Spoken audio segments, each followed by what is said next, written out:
Film में इस बालक की एक्टिंग धर्मेंद्र जैसे दिग्गज पर भारी पड़ गई और उन्होंने 10 साल की कम उम्र में नेशनल अवार्ड जीतकर इतिहास रच दिया।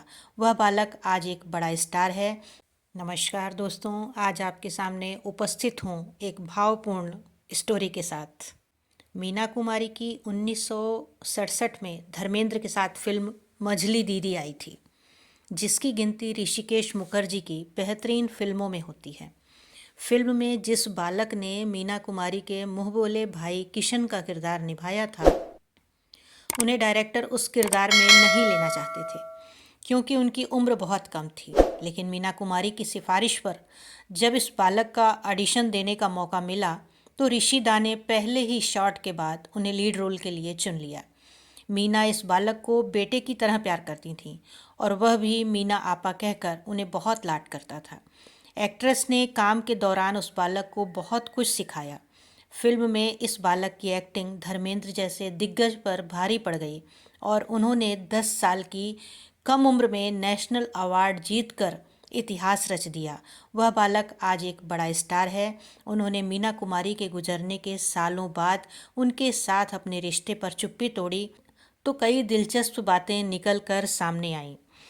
मीना कुमारी की फिल्म मझली दीदी शरद चंद्र चट्टोपाध्याय की मशहूर बंगाली कहानी मेज दीदी पर आधारित है, जिसमें धर्मेंद्र उनके पति के रोल में है। फिल्म में एक 10 साल के बालक ने मीना कुमारी के मुंह बोले भाई किशन का रोल इतने शानदार तरीके से निभाया कि उन्हें नेशनल अवार्ड से नवाजा गया। उन्हें यह रोल मीना कुमारी की बदौलत मिला था।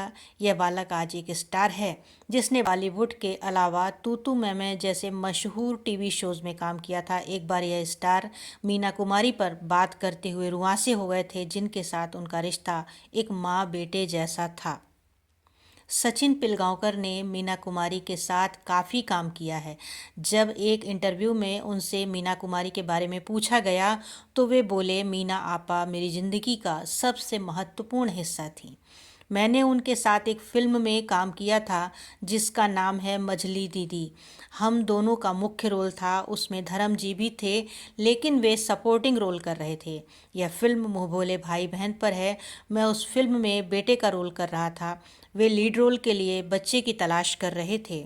सचिन ने जब फिल्म की कहानी सुनी थी तब उन्हें भाई का रोल निभाने का बहुत मन किया, लेकिन वे उम्र में थोड़े छोटे थे, इसलिए डायरेक्टर ऋषिकेश मुखर्जी ने उन पर ध्यान नहीं दिया।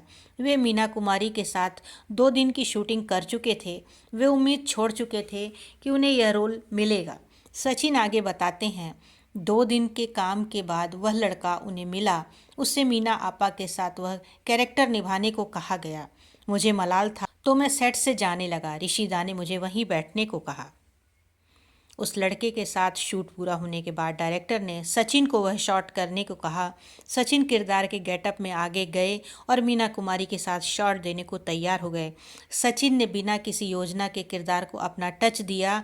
ऋषि दा उनकी एक्टिंग से इतना प्रभावित हुए कि उन्हें मीना कुमारी के साथ मुख्य किरदार निभाने को कह दिया। दरअसल मीना कुमारी के कहने पर ऋषि दा ने सचिन पिलगांवकर को ऑडिशन के लिए कहा था, जिसमें वे पास हो गए।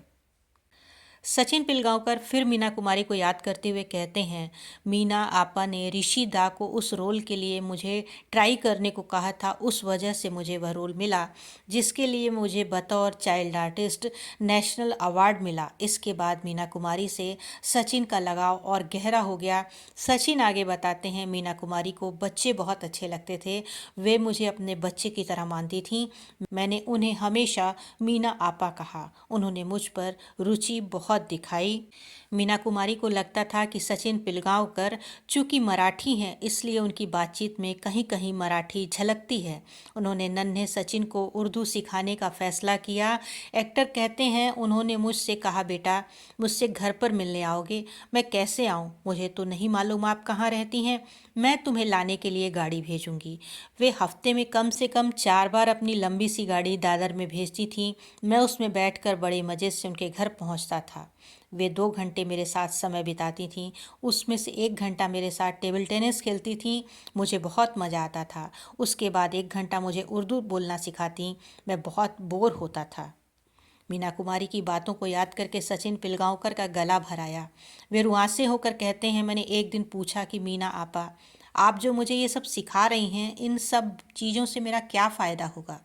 बेटा, एक दिन ऐसा आएगा जब मैं नहीं रहूँगी, तुम मुझे याद करोगे कि मीना आपा थीं जिन्होंने मुझे यह सब सिखाया, और आज भी मैं उन्हें याद करता हूँ। अगर मुझे उर्दू ज़ुबान आती है तो उन माँ की वजह से।